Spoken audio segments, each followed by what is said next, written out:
Thầy má đi tôi vô là đi món hay ai. Hay.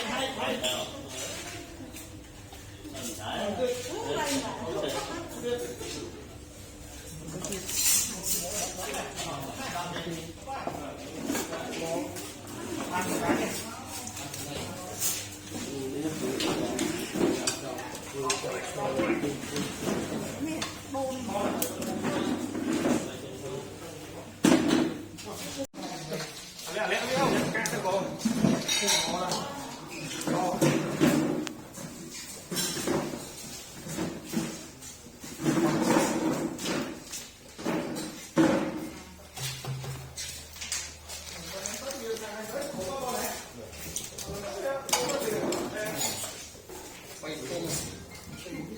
Đây mua tiết bằng phong lên đi mua tiết.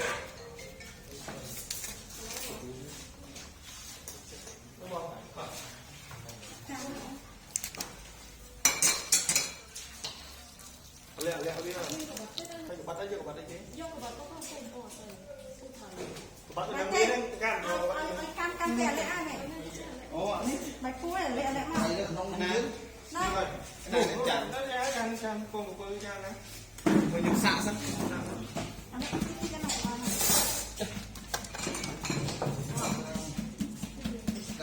Đi nhập cùng đồng chí anh nhỏ mò là Lấp.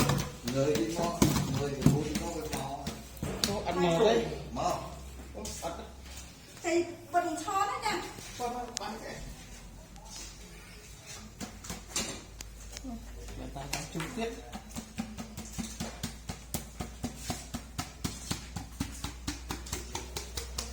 Mở. Tầm hấp luôn rồi.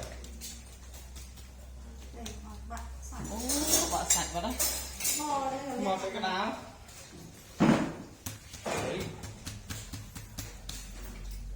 Cả đấy. Một bán cái này cho nó ăn nhá. Bắt cái này. Là có cái này.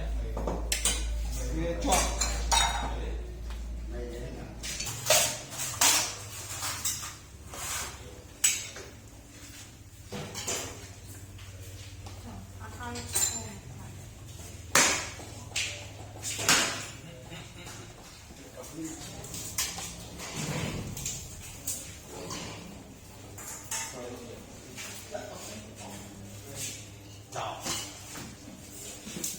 Dia preto.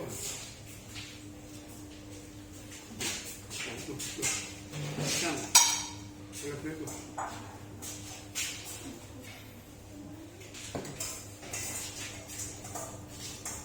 Oh, chọc nhé, bán Việt nhé.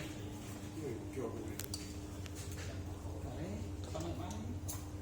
Nên là bán. Tổng chân đấy. Cá đấy.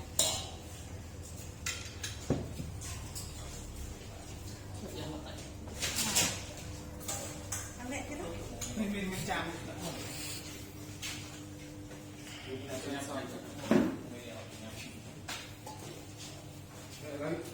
cái gì không cái gì kiểu là gì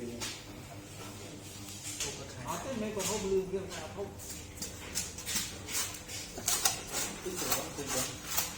Tức mè rồi nhỉ, từ chắc mè. Hay đặt lớn đó. Đây.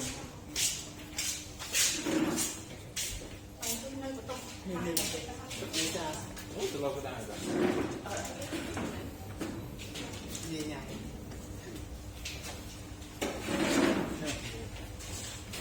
Tôi cái này được giả.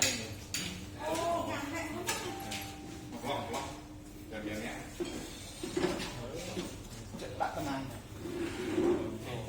Quay. Quay nhầm có lại.